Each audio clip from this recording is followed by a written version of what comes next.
Wawancara kepada inspektorat terkait dengan peran fungsi desa dalam penggunaan anggaran dan peran fungsi BPD dalam pengawasan. Demikian informasi yang kami dapatkan di lapangan. Untuk menghindari tingkat kebocoran di desa, Bang, tidak terlepas peran penting fungsinya adalah pengawasan maupun evaluasi dan pembinaan, termasuk inspektorat. Nah, sampai sejauh mana inspektor menyikapi ini, Bang? Baik, selamat pagi. Assalamualaikum warahmatullahi wabarakatuh.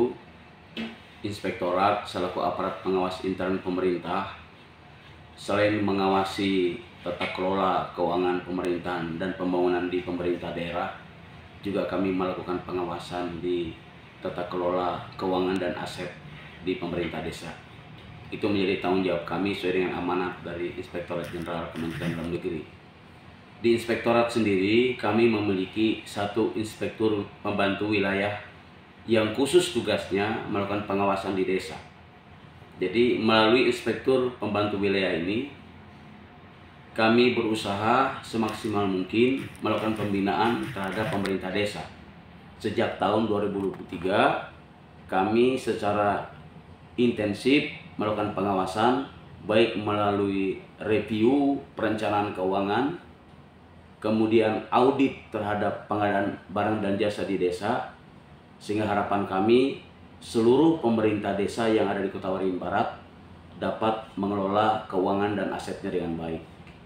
Tetapi jika ada laporan masyarakat terkait tata kelola keuangan di desa yang perlu kami tindak lanjuti sesuai dengan tugas dan kewenangan kami. Dan kami berharap bahwa tidak ada kepala desa yang masuk dalam proses hukum karena penyelewengan terhadap dana desa itu. Saya kira demikian. Nah, kalau kita bicara, Bang, untuk secara aplikasi, apakah mereka punya aplikasi khusus untuk sebagai laporan online-nya atau bagaimana dengan inspektorat sendiri?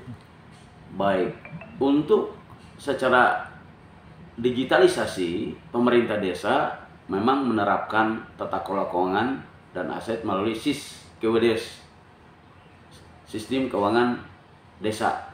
Aplikasi yang dibuat ini ada untuk mempermudah desa-desa melakukan tata kelola keuangannya.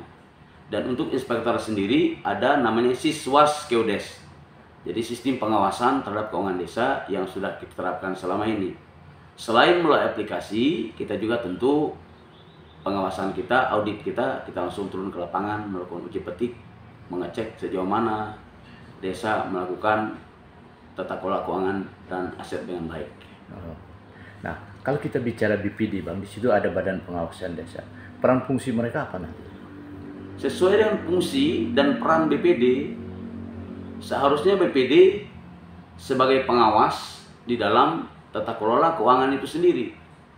Jika BPD-nya berfungsi maksimal, maka akan mengurangi penyelewengan oleh pemerintah desa. Dan tentu BPD sebagai pengawas harus juga mengerti tugas dan fungsinya dan juga membangun hubungan yang baik dengan pemerintah desa. Dan harapan kita, karena banyaknya desa di Kota Waringin Barat, sejumlah 81 desa, BPD inilah yang kita harapkan secara langsung melihat dan berada di desa untuk melakukan pengawasan terhadap kinerja kepala desa itu. Dan selama ini, sebagian besar BPD berfungsi dengan baik. Kira-kira ada sanksi nggak jika ada terjadi pembiaran bagi BPD jika ada melakukan sesuatu yang dianggap berpotensi tingkat kebocoran?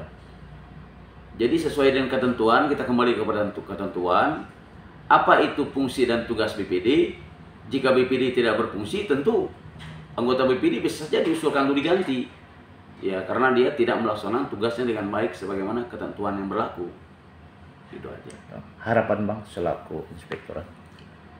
Kami selaku aparat pengawas intern pemerintah sangat berharap seluruh pemerintah desa, sejumlah 81 desa ini mengelola keuangannya dengan baik dan bertanggung jawab. Karena jika mereka mengelola keuangan dengan baik dan bertanggung jawab serta transparan, maka kami percaya desa-desa di tempat Kota Waringin Barat akan maju. Tetapi jika perangkat desa atau kepala desa dan perangkatnya menyelewengkan dana desa, maka cepat atau lambat mereka akan kena sanksi.